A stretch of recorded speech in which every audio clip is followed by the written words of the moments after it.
You can see some of the downed trees behind me. They are actually from the storm that passed through this area nearly 1 year ago today. As you can tell, it's a big recovery effort, not just for businesses and schools here, but also for people who live here, including the Dennis Taylor family, who is still recovering and rebuilding by faith.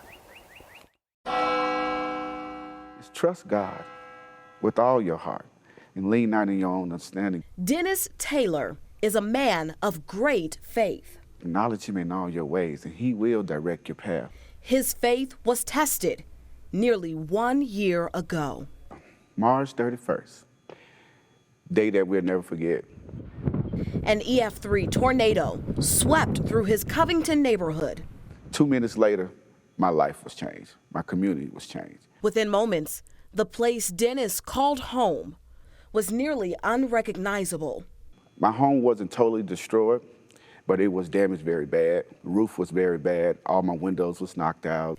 Dennis was renting this home. Shortly after the repairs, the homeowner increased the rent. In addition to everything they lost in the storm, the Taylor family could not afford to stay. They lost their home, too. We're still looking for a place to live right now. 1 year later, Dennis and his family are living with relatives. The Taylor family is one of many still picking up the pieces.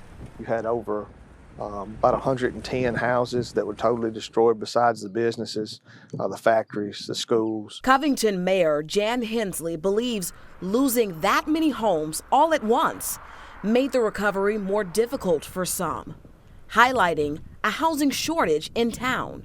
We're so far behind on the housing market here. We need development. And to start developments in this area, it takes nearly a 3-year process to get everything planned out, zoned, roads built.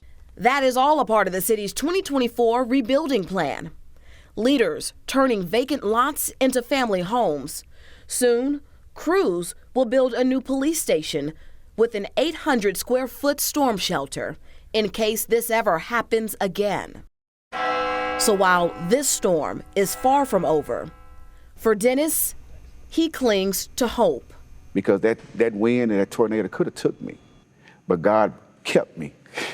and for that, I am so grateful. Because just like the storm on March 31st, this too shall pass. Amen and amen. Hope is here. So let's talk big picture when it comes not just to Covington, but to Tipton County. More than 400 homes were destroyed, and the emergency management director estimates about 1,500 people are still rebuilding, not just the Taylor family. Let's go now 75 miles southeast from us here in Covington, in McNairy County, where recovery and rebuilding efforts are underway there as well. The EMA director there says that the county is in long-term recovery. 300 homes were affected by the tornado. 100 of those homes were 100% destroyed. 9 people in McNairy County lost their lives that day. This morning, we will remember that community's resilience, their strength, and support for one another during that tragic day. And the house just lifted. It felt like it was going to tear apart. And it just terrified me to death. I was scared to death. I've never went through anything like it. My life, it's just, it's ruined. Nothing like it. With recovery efforts still underway, there are state and federal resources that are available to you or someone you know who is a survivor of those deadly storms. What you need to do to access those resources is to contact your emergency management director, and that agency will assist you. Let's turn now back to Trevor Burchett, who is live this morning in Wynne, Arkansas, with an update there.